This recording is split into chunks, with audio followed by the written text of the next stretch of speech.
Hello, okay, here we go. So, where did we get to? Clara and Will had buried Will's dad's army uniform, but Robert didn't want to come. More fruit has been stolen from the hothouses, but Mr. Gilbert reckons that Robert hasn't been keeping a watch like he says. He's been asleep. And Clara and Will feel really guilty because they weren't on watch, they were burying stuff. So Clara's volunteered to take the basket to the army, the regiment that are in the forest, to hopefully be able to talk to Thomas, to be able to have some more clues as to who Mrs. Gilbert is writing to, because we read another letter but we should have no idea who it is to. So, chapter 28, A Dreadful Business. The trees rustled and murmured in the stiff wind. Sunlight flickered through the branches, which were waving goodbye to their leaves for another year. Crows bustled in the sky like black handkerchiefs as the sound of voices filtered from where the woodland path fanned out onto open fields.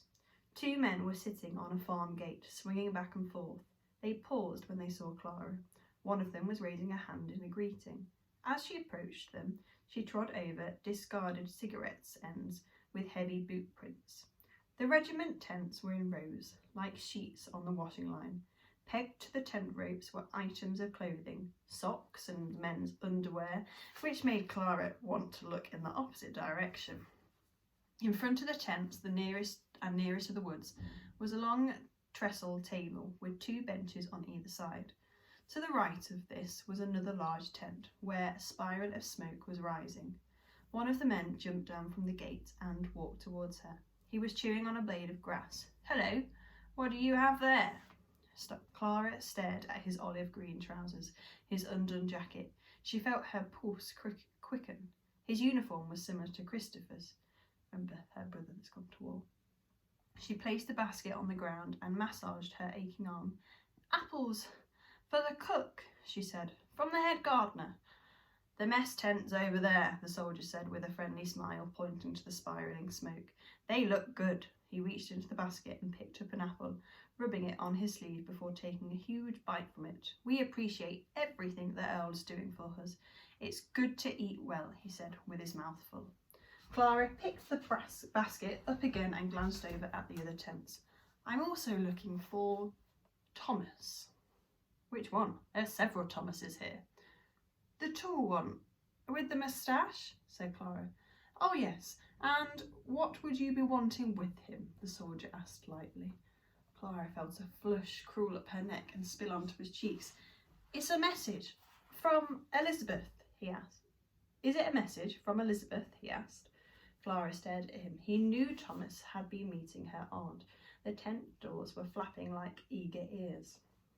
The soldier took another bite of the apple and chewed it slowly. "You can pass a message on to me if you like. I'll tell him when he returns from training." Said Clara, racking her brains. "It's nothing. I better deliver these apples. I need to be getting back. Mr. Gilbert is expecting me." The soldier's eyes narrowed and he nodded. "Such a pity. Dreadful business. Hope they can resolve it before we move out to the front." The soldier was talking in riddles. What dreadful business did he mean? Clara filed the information in her brain and to take out and examine later. Then brushed past the soldier and headed towards the mess tent. "Hello," said Clara curiously, peeping under the canvas flap. "Is anyone there?" The tent was empty of people, but filled with provisions. A trestle table was weighed down with loaves of bread and tins of food. Another table was stacked with metal plates, mugs and cooking equipment. Something under the first table caught her eye. A basket, the same as the one Mrs. Gilbert had been carrying. It was covered by the same cloth too. Clara's breath caught in her throat. Setting the apple basket down, she crouched. Wind flapped on the canvas of the tent, in and out, in and out. It seemed to be saying, "Look inside, look inside." She lifted the cloth, reached in and pulled out a skinny leek. Next to the leeks were a handful of potatoes and carrots and some purple beets, like beetroot. She sat back on her heels, a shiver of relief running through her that she hadn't found a basket loaded with pineapples and peaches. Mrs. Gilbert was not the thief. What have we here? A voice came from behind her. Clara stood up, blood rushing to her head. A stocky man in white overalls with a spoon in his hand was staring at her. Apple delivery, Clara said. The man's face cracked into a broad smile. He opened his arms as if to hug her, and Clara shrank back into the tent. Marvellous! Apple sauce for pudding. You can tell the head gardener the soldiers would gladly kiss his boots if he came to visit. Cook's laugh was infectious, and she smiled too. Kissing Mr. Gilbert's boots, now that would be a sight to see. Now this is a bit later on. Clara, is that you? Clara paused at the Gilberts' bedroom door, which was ajar. Mrs. Gilbert was sitting on the edge of her bed, her back rod straight. Her hands were gripping a picture frame that was lying on her lap. She looked up. Come in, will you? Clara tentatively pushed the door open and stepped inside. Goodness, whatever have you been doing? You look quite worn out and in need of a bath. Clara glanced down at her mud-tinged apron, tucked her tangled hair behind her ears. I've been delivering apples to the regiment, she said. That's good. They're short of food, Mrs. Gilbert said with a small smile. But if Mr. Gilbert is sending the regiment food with the Earl's approval, why are you giving vegetables to Thomas when everyone else is asleep? What is this dreadful business the soldier said you and Thomas must try to resolve? Their thoughts going through her head. Come in then, Mrs. Gilbert said, beckoning her forward. Clara pushed the thoughts to one side and glanced at the frame on Mrs. Gilbert's lap. It was the pineapple tapestry. Mr. Summers had been as good as his word and mended it and delivered it even more quickly than she thought possible. The brass plate and inscription glinted in the light. Deep peace of the quiet earth. Did you choose this? Mrs. Gilbert ran her fingers over the plate, her fingers lingering on each word. Mr. Gilbert did. The first time it was framed, Clara said. Mrs. Gilbert's lips wobbled. Clara clasped her hand behind her back. They suddenly felt rather sweaty. Mrs. Gilbert stood up, walked to the head of the bed, and hung the frame on the wall. She took a handkerchief from her pocket and gave the brass plate a quick polish. Thank you, she said, turning to Clara. Clara's cheeks felt hot. Mrs. Gilbert stepped across the room in her stockinged feet and placed a hand on Clara's shoulder. Clara stiffened in surprise. This was the closest she had been to Mrs. Gilbert since the slap, apart from that unfortunate incident with her hair. Without warning, her aunt pulled her into a hug. It was not a warm and motherly one, smelling of fresh linen cupboards or strawberries. This hug smelled of furniture polish and reminded her more of a sad shoe brush with worn, wiry bristles. But Clara had not been hugged for so long that she felt her body begin to betray her and relax into Mrs. Gilbert's arms. Mrs. Gilbert rested her chin on Clara's head for a second and took a long, slow breath. The slap, the hidden letters, Will, father, everything went through her mind. But she must not be swayed by Mrs. Gilbert's unexpected burst of softness. Clara pulled out of her grasp, turned on her heel, and ran from the room. Clara, Mrs. Gilbert called. Clara ignored her, ran up the stairs to her bedroom and slammed the door shut. Standing with her back to it, she scrunched her eyes shut and pressed her fingers into them until she saw black wavy shapes, and the memory of Mrs. Gilbert's hug faded into nothing. Chapter 29, The Thief. That's quite a long bit. It was after midnight. A drop of condensation from the glass roof of the Pineapple House plopped onto the concrete near Clara's right foot. She reached forward and smudged it with her thumb, thinking about what Will had just told her. He had found another mandarin by the lake that evening, just before an autumn mist had begun to smother the gardens in an opaque cloak. Maybe someone is playing a prank, leaving this fruit for us to find, Will whispered. He had agreed with Clara's theory that the fruit was being left deliberately, but neither of them could imagine who would do such a thing. Maybe it's one of the young undergardeners, he suggested. But you've checked the hothouse and you say no mandarins have been taken, said Clara. Maybe they've come from somewhere else. The grocer is in town, Will said with a shrug. Clara wrinkled her nose. A garden full to the brim with fruits and the mandarins were being brought from a shop. She thought that was very unlikely indeed. Anyway, why would a gardener risk losing his job over a silly prank? If we catch Mrs. Gilbert tonight, then what will you do? Will asked, changing the subject. I told you that the basket I found at the regiment's camp contained vegetables from the garden. You can't still think my aunt has something to do with the thieving. It's almost like you want her to be responsible, Clara whispered, a flash of irritation tightening her jaw. It was Will's turn to wrinkle his nose. He picked up a small stone and threw it at the plant pot. It dinged off the side and rolled onto the pathway, separating the pineapple plants.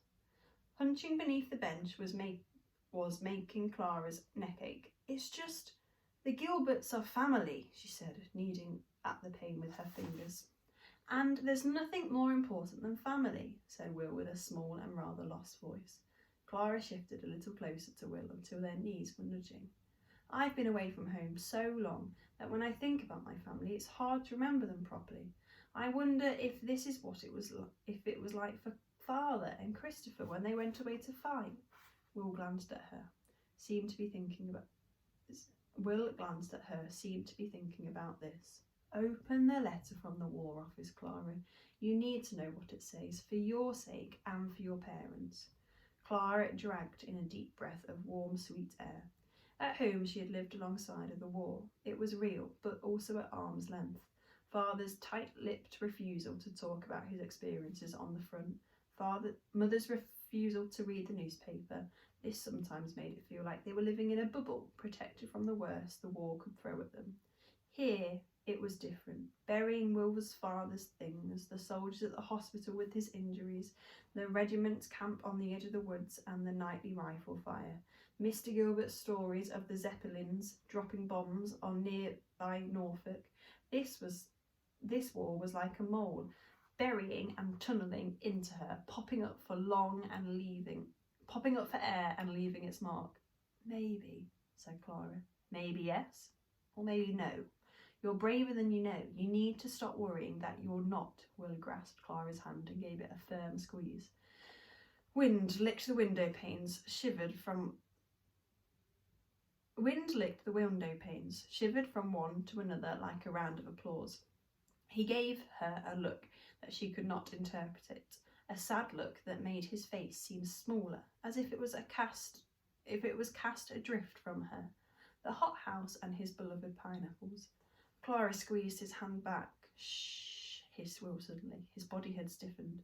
He dropped her hand. There were footsteps outside, but they were not tiny footsteps of a nighttime creature on the hunt for food. The moisture in Clara's mouth vanished. Will's eyes were bright and excited in the dim light, his hands clenched on his knees. The footsteps travelled the length of the hothouse, then paused at the entrance. Clara felt like she had forgotten how to breathe. Their feet trod slowly down the steps. The door handle turned. Clara slunk back beneath the bench, but Will was leaning forward, peering at the door. The footsteps were stealthy, not like the footsteps of someone who had the right to be walking inside the hothouse, caring for its fruit. Clara felt sure these feet were the footsteps of a person who meant to do them harm. She dug her nails into her palms. A hot water pipe gurgled. Clara swallowed the dryness in her throat. The feet were walking along the narrow path between the planting beds, growing closer and closer still. Clara blinked again. Even though it was dark, she had seen enough boots to know the ones now standing in front of the bench were men's army boots. The man's breaths were fairly light, and even not at all how Clara had imagined the thief's breaths would sound. He turned and leaned against the bench, crossing his legs at his ankles. Clara bit her lip as she watched Will reach out until there was less than a pin's space between his hands and the man's calf. Then, with a grunt, he lurched forwards and grabbed the man's legs. A noise came from the man's throat, a gurgle of shock and pain as he twisted and fell to the ground with a heavy thump. Will scrabbled out from under the bench, and Clara followed, her knees scraping on the rough paving. She smothered a gasp as she looked down into the shadows. it was Mrs. Gilbert's soldier friend, Thomas. Will turned and gave her a broad grin. "Told you so," his eyes were saying. There was a low scuffling noise behind Will. Clara opened her mouth to shout to him, but she was too late. Thomas had sprung to his feet and was gripping Will's shoulders. Will's wriggle and squirm. "Got you," Thomas said through gritted teeth. In her panic, Clara grabbed onto the bench to steady herself, and her fingers brushed against something small and wooden. It was the handle of a small gardening trowel. She picked it up, lifted it above her head, and stared at Thomas, who now had his back to her as he struggled with Will. Clara flung the trowel, one of those small little spades, towards the back of the hothouse, where it clattered on the ground. "What the?" Thomas muttered, momentarily losing his grip on Will. Clara turned and ran from the hothouse, up the steps and out into the mist. She could hear Will's footsteps close behind. Then he was shooting past her like a hare. Clara swung around to the left side of the hothouse, but Will was running in the opposite direction, up the slope towards the orchard, a cough hacking from his lungs. Thomas's feet were thudding on the grass, chasing Will.